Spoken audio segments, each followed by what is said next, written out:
Hi, everybody. Gemach Hatima Tova and Shabbat Shalom. I have one big purpose for being here today.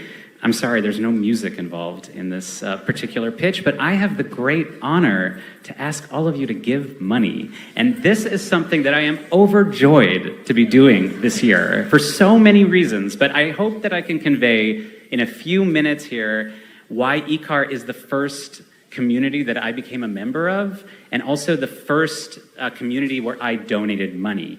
Now, many of you that have been coming here know that the way into this kind of pitch is usually a personal story, and a lot of people have volunteered very personal, very vulnerable, and often very tragic stories. And I have to say, as someone who has listened to those stories over the year, I have found them to be so unbelievably moving. I have left these services crying, wanting to support the people that have been here in any way that I can. And it certainly has encouraged me to give more money because it helped me realize how important IKAR is for those of us that are grieving. But when I started thinking about what my year has been like this year, I have to say that I don't have a tragic story to share with you all today. I have kind of the opposite. This is the year that I fell in love. And I have to say that I'm not here to gloat about it, okay? I'm not here to kind of rub your faces in it. I'm actually really shy when it comes to talking about my personal life, so this took a little courage on my part to share all this with you. But I have to say that I've spent maybe suspiciously long time as a single person over the last decade, just thinking, like, what is it that I am doing wrong? I mean, okay, I know I'm a workaholic. I know I'm traveling from all these different cities. Yes, I'm an opera director, so I probably have a very unrealistic idea of what love is about. But why is it that I'm still single? I realized this year that the reason why is because I haven't met this person. And when I met him, he's charming and he's smart, he's handsome, he's accomplished, he's engaged with the world, and he's curious about everything. And to my mom's great joy, he's Jewish. So, and he'd be here now, except in New York, he's giving this very pitch to his congregation in New York. So there's a nice symmetry about that, I think. So I have to say, I'm telling you all of this because I have to confess that in a year that was filled with as much horror and heartbreak as this year was, I have felt a lot of guilt this year. I have said to myself, why is it that exactly in this year, when we have agonized over all of those that have been killed or abducted on October 7th, and then we spent the last year watching desperate reports of destruction and devastation in Gaza, why should I be receiving this abundance? Why is it that with my family in Israel spending every day in dread and devastation and depression, isn't there something callous, maybe even decadent about saying when people ask me how I'm doing and I say, I'm great?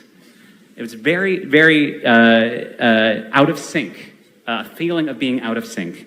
That started with October 7th, the kind of fault lines in my own identity that are still wreaking havoc, even while the experience of love made me feel more whole than I ever have in my whole life. Jen and Clara, who spoke at Rosh Hashanah, talked about how difficult it was for them to find meaning in their lives after what they went through. And I think we all know what that is like and what that experience is like. It made me think of the poet T.S. Eliot, who says that hell is the place where nothing connects with nothing. I think we know what that actually really emotionally can feel like, even while, for me, love was filling me with this unexpected meaning in my life, and for the first time feeling that everything is connected to everything. So I can't be alone in this community for feeling there have been blessings in this really horrific year. I know some of us have had babies, and some of us have gotten married, and some of us have bought our first house. Some of us have published a book. Some of us have graduated college. So there's so many things to celebrate. So how do we grapple with this disconnect between our good fortune and the suffering in our larger Jewish community? So I'm going to share with you how I processed my own feelings of guilt, as I have done so often as a member of IKAR. I have taken my lead from Rabbi Sharon Brous, who one of the blessings this year has to be the release of her book, The Amen Effect, which is an amazing book in so many ways. And talk about good timing, Rabbi Brous. Like, this was the year we needed this book. This is when we needed your words of hope without optimism, open-heartedness. Everything that you share in this book now has a platform beyond those of us so lucky to get to hear it directly from her. The larger world now has another platform to experience this. I see this as a really great blessing from this year. And the central image in the book, if you haven't read it, first of all, if you haven't read it, come on, what's wrong with you? You gotta get this book. You've gotta share it with everyone that you know. But there's this central image that I'll just repeat in case you haven't read it. It's from a 3rd century Mishnah that describes this ancient ritual at the Temple Mount in Jerusalem. Those visiting the temple move through the temple in one direction in a circle, but those that are mourning or those that feel broken move in the other direction, and it becomes a part of the pilgrimage to comfort and hold up those that need that support. And Rabbi Brous writes, "There is a timeless wisdom in entering the sacred circle. This is, on some fundamental level, what it means to be human. Today, you walk from left to right. Tomorrow, it will be me. I hold you now, knowing that eventually you will hold me. And every gesture of recognition marries love and humility, vulnerability, and sacred responsibility." What Rabbi Brous calls the Amen Effect is that feeling of saying Amen as a way to say, I've got your back. So when you are in a position of abundance and power and love, that we are needed to have the back of everyone else in this community. Because what we hear over and over again during these high holidays is that we have no idea what the year ahead has in store for us. Some of us this year will get married. Some of us will face burying somebody, maybe a spouse. This year I am in love, and the next year I may be in pain. And I'm gonna look out to you to say amen to that pain. And I'm showing up this year for you because, in the immortal words of Stevie Wonder, love is in need of love today. And Hillel, can I make a request that comes up in one of these high holidays? When I will need to see reasons to believe in joy and love in this world, I know you will be there to reassure me. And that is why we are together and the purpose of our community. We are here to say amen to each other. And donating to IKAR is our way of saying amen to IKAR. Donating more than is comfortable is your way of vigorously shouting yes to this community. It's your way of saying thank you, Rabbi Brous, for the pride you have given us each and every time you go on national television as an indispensable voice advocating for our shared humanity.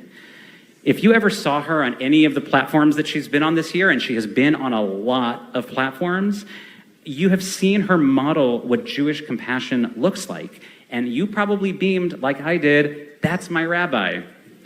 So if you did, this is the moment to say amen to that. This is the moment that you say yes to that. We owe it to her, and we owe it to all of the big-hearted clergy that are here at IKAR. Rabbi Panitz, Rabbi Silver, Rabbi Jensen, they have helped our spirits survive this year. So think of me now as that enthusiastic barista that is turning the iPad around and saying, choose a level to go above and beyond, okay? Except, as you probably know, that's not exactly an accurate analogy, but I thought it was a funny image to bring up anyway. Your donations to IKAR are not like kind of extra, okay? It's not like if we exceed our goal, next year we're gonna have Erewhon catering us, right? It's not that, okay? It is actually what supports IKAR, fundamentally. Did you know that membership at IKAR only covers 30% of what it costs to run IKAR? 30%. Do we want to be in an IKAR that can only do 30% of what it is that we're capable of? No. We want an IKAR that is at 200% or more. Everything that happens at IKAR is not free, but it is up to us to pay that and to hold that community together. Your donations go directly to supporting the clergy, Melissa, Hillel, our musicians, our staff, everyone and everything that makes us love IKAR. So if you are like me and you are feeling in a place of personal abundance, donate more than you have before. I am going to donate 25% more than I donated last year. I hope you will join me if you can. And if you are in a place of hardship or suffering, let me say that I've been there too. And that act of participating in the community by donating is a way to be part of the healing process because it feels good to participate. It feels good to extend your gratitude. It feels good to make things happen that otherwise will not happen. It feels good to say thank you for this community because I know this community can continue to present LA and the world with the model of a beloved community. Do you agree with me? Then say amen. Gemar Chatima Tova. Thank you.